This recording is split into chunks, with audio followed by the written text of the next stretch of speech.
All right, so earlier today, I finished The War Outside by Monica Hesse. I believe is how you pronounce that last name. Might be Heiss, maybe even. I read this as part of the children's literature course. It's a historical fiction based around Crystal City, which is in of itself is a really interesting story.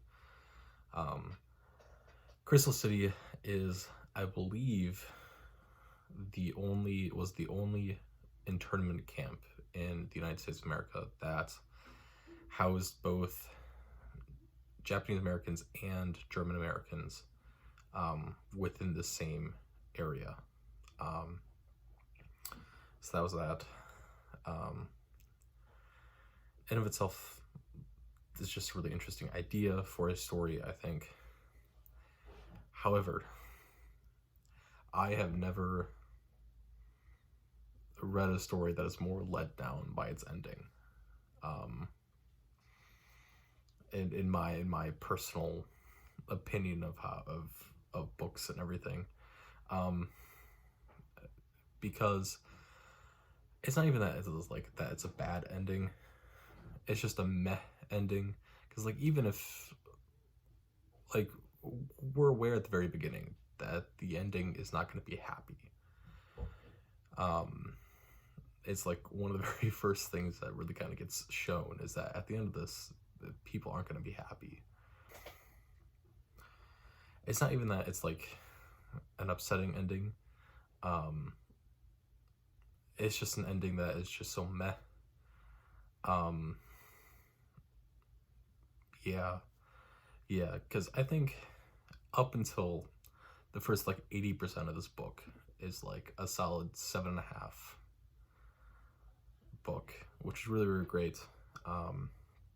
Details the story of Margot, who I believe how you pronounce that last name, who is ethnically German, and then Haruko, who is a Japanese American living on the West Coast. Both get sent to Crystal City at different points because of their fathers. But the Crystal City is an area that allows families to come and live. So the rest of the family is following. Yeah. And then they end up kind of meeting accidentally. The way Crystal City is set up is that there's basically 3 different schools. There's a German school, there's a Japanese school, and then there's an American school. And the American school is kind of like the one where you're gonna probably get better teachers, but you're also gonna have to integrate. And both these will end up doing it. The school's mostly Japanese in the first place, but both these will end up going.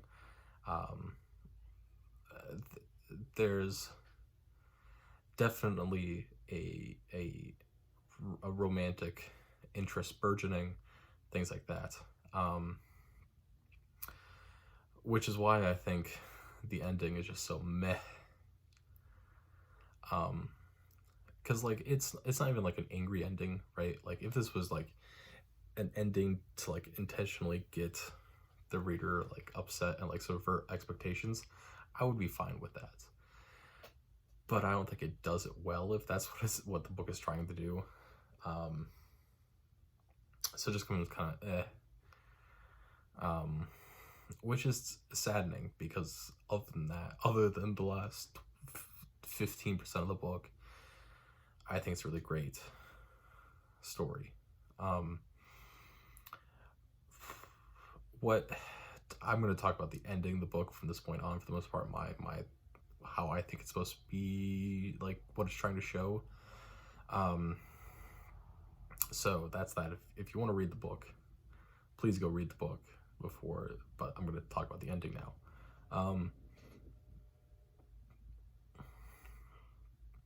I have to say the biggest issue, right, is that it just doesn't seem in character for Margot. Just because it's like they have kind of this like high school fight, and then it turns into something much bigger because Haruko is basically being given the option in 6 months to leave the camp to go study, because she's there voluntarily as family, and therefore like they're not going to hold her when she turns 18. So like she gets to go study.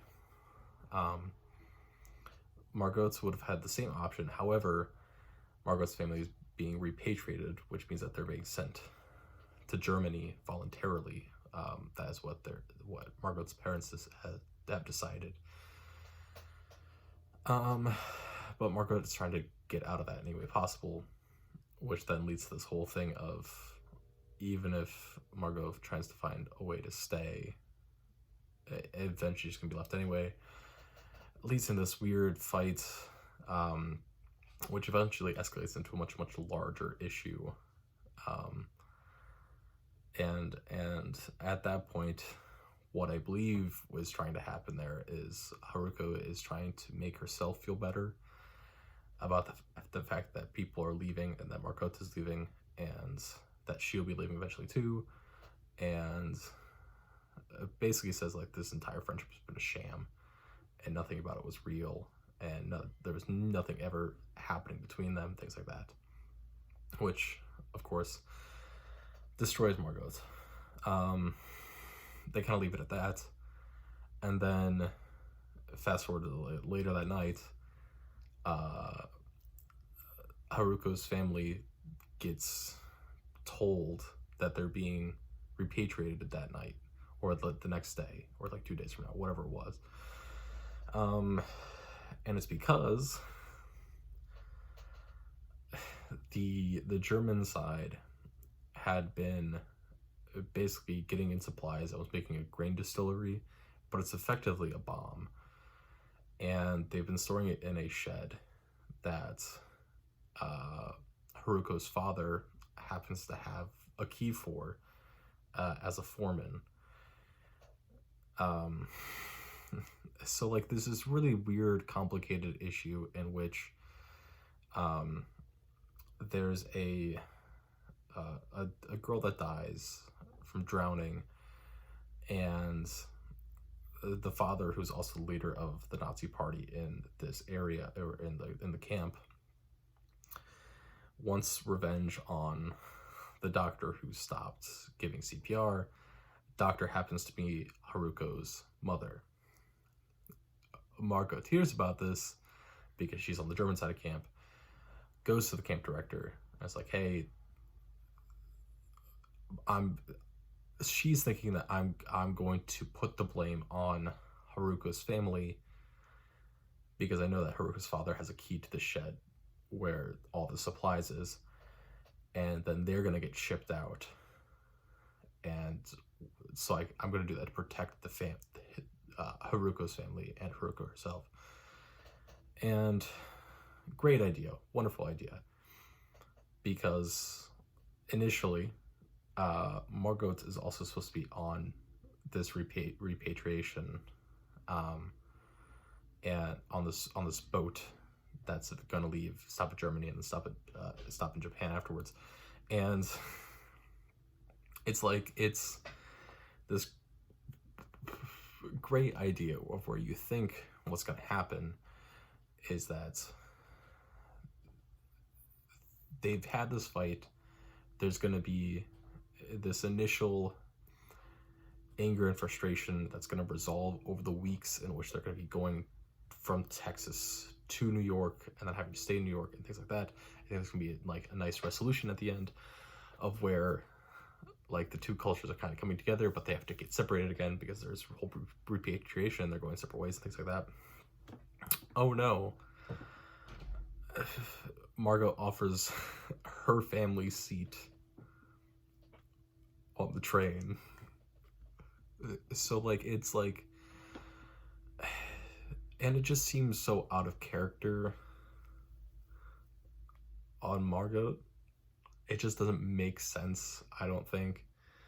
Which is really the frustrating part, is that it just doesn't from a character standpoint, that decision doesn't make sense. From a relationship standpoint, I don't think that makes sense. And it basically ends up leaving with Haruko believing that the person who was her best friend and really her love interest betrayed her at the very end because she was upset. And because Haruko didn't know how to make things better in this fact that things were changing. And then Margot is left with this thing of where she knows that she's in the right, but there's no way for her to explain that.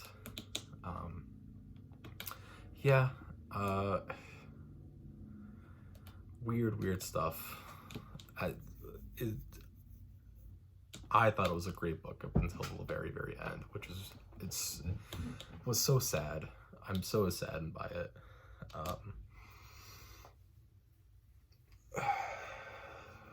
Yeah.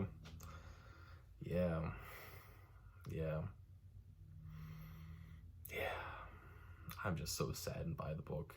It's not even me being sad. It's just me being meh about the book. The ending is just so meh. Because it doesn't even get you angry. It's not even like a bad things happen. But yeah, I guess the final piece for me to note is that, really, I guess the argument that could be here is that the ending just truly shows how second-class Japanese American citizens were considered. They get sent away and repatriated immediately. There's no investigation into this. They take the word of a teenager at face value, and family gets sent away. But that's that. Man, it was so good, and then it just fell apart to me. Yeah. I don't even know where to rank this, because looking at where I think I would put this book,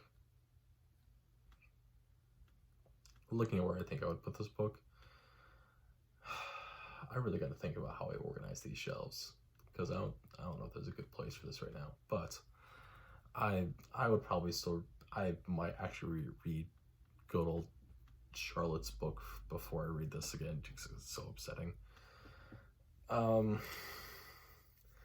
First 80-90% of the book, 7.5 out of 10. Last 10% of the book, 2 out of 10. Take with that what you will. I don't know, me, if you ever decide to reread this at some point in your life. That's what I got.